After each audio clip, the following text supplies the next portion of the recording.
Today was class number 17, the Kimura arm lock and the leg hook takedown. This is my third time taking this class, numero tres, if you will. And this is the first one I've taken 3 times. This is the first class I can check off my list because I took this class once at Gracie Fullerton back in April when I first left my Keep Showing Up University, and I loved it. Now, I took it again at Gracie Laguna Hills when I first signed up back in December, and now I get to take it at Gracie HQ, and of course, everything's better at HQ. I hate to tell you that. If you're off in Cleveland or something, I'm sorry, but everything's better at HQ because the details are amazing. Henner was back, and we're going through little details on the variations, and I freaking loved it. It's funny how if you do the technique correctly, I've done Kimuras before, I've tapped people with Kimuras before, but there are details that made me recognize why I suck. I said that before. When I take these classes, these Gracie Combatives classes, and it's a technique I've learned before, a technique I've used before, it kind of is like a mirror. It says like, this is why your technique didn't work in the past. This is why you suck. And a couple of things, like hooking the leg when you go to hip out to be able to torque the arm, the shoulder, whatever. I never hooked the leg before, which is why people were able to escape. Detail number 2, the idea of getting that high guard, the side guard, if you will, and stretching your opponent out and their body away from you. I think I talked about that in the previous video when I was at Laguna Hills, but it registered even more tonight because I was working with another guy. His name is Pedro. He's a big guy like me, not quite as big, but still a large dude. And I tell you, when we get in that position where I got to the side guard and I started to stretch, I don't even have to torque the arm. I don't have to move the arm even a little bit before my man Pedro was tapping. And he did the same thing to me. As soon as he would hip, shoulder, get his body out and go to stretch my arm. Oh my gosh, dude. It reminded me of, all my 80s kids in the house check in. It reminded me of when you had like a He-Man action figure or a G.I. Joe action figure where their legs bent and they could like kick and punch or whatever. If you looked in the joints of the G.I. Joe or you looked in the joints of the He-Man action figures, maybe not He-Man, but definitely G.I. Joe, there was like a grayish black rubber or like elastic thing that made the joint. And of course, if you stretch that too far, pop, the leg would come off, it would break and it would never attach again. But I kind of imagine that when I'm doing the Kimura, because if I'm on the side, I go to stretch you out, just like good old G.I. Joe, Snake Eyes, whoever you had, and you start to pull that arm, you feel the tension, you feel the strain, and that strain sometimes is enough just to make you tap. But if you strain, you pull it to where it's tight and it's uncomfortable, and then you torque it just a little bit forward, instantaneous tap. So there's so many little details. Like my old Keep Showing Up University, they were very good about the Kimura. They would tell me like, you got to make sure that the arm is glued to your chest, right? You don't want to have any space and da-da-da-da-da. So I learned that tight, you know, when you go back, you want to keep their arm tight to your chest, important. But the hooking the foot detail, that's important. Getting the side guard, that's important. Creating that space to stretch the G.I. Joe arm, right? And get it to the point where it's ready to pop, and then just taking it north.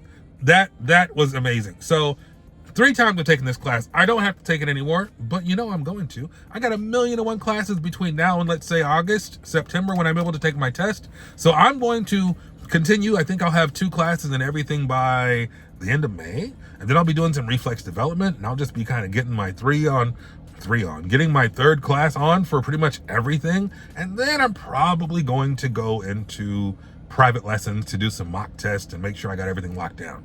As a matter of fact, I just read the testing requirements for the first time in a long time the other day, and there are certain things I definitely do not know. I'm not nervous about them. I'm not intimidated. I can watch the video. I can take a private lesson. Hell, we got 10 minutes to review and practice before class, so I'll probably use it for that. But I think there's something to be said for reviewing with intention. When I say reviewing with intention, I mean, I got a guy on here, I forget his name. Dear God, I'm so sorry, I forgot your name.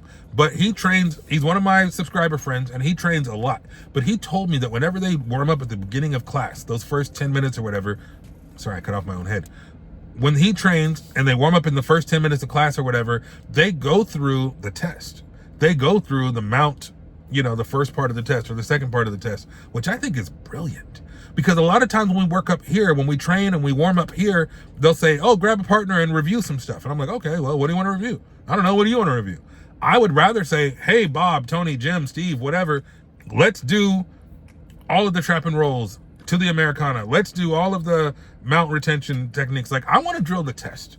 As a matter of fact, I think once I get every class done twice, that's what I'm going to start doing. Is for the 10 minutes before class, I'm just going to drill the test. Go through all the mount control stuff, go to the side control stuff, go to all the different positions for the 4. I think there's 5 parts of the test. I haven't looked in a while, but I'm going to drill it because I think that'll reinforce things for me. And I think that'll be a nice kind of a way to memorize, right? Because repetition is the master of retention. So if I keep going and I repeat it, I think I'll be that much better and that much ready for my test come September/August.